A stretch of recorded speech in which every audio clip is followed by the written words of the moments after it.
Hello, this video is about neutralisation and the products of neutralisation, namely salts. So all acids will be neutralised by bases, and because the acids contain hydrogen and the base contains oxygen or hydroxide, sometimes the product will always be water, but the byproduct is the salt. So that's what we're looking at today. Now, acids, they contain hydrogen and a non-metal, which could be chlorine, for example, in hydrochloric acid, or it could be nitrate in nitric acid, or sulfate in sulfuric acid, whereas the bases, along with the hydroxide part or the oxygen part, will contain a metal, like in these cases, calcium, magnesium, or sodium.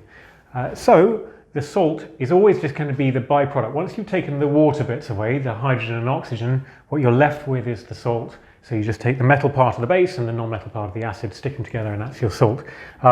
So examples here, and look at the formulas because they're useful to remember.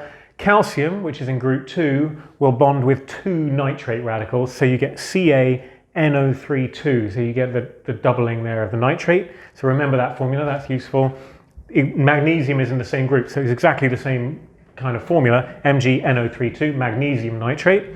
And this one, sodium sulfate, Na2SO4, that might be the product of sulfuric acid with sodium, like sodium oxide or something like that. I hope that was useful. Thanks for watching.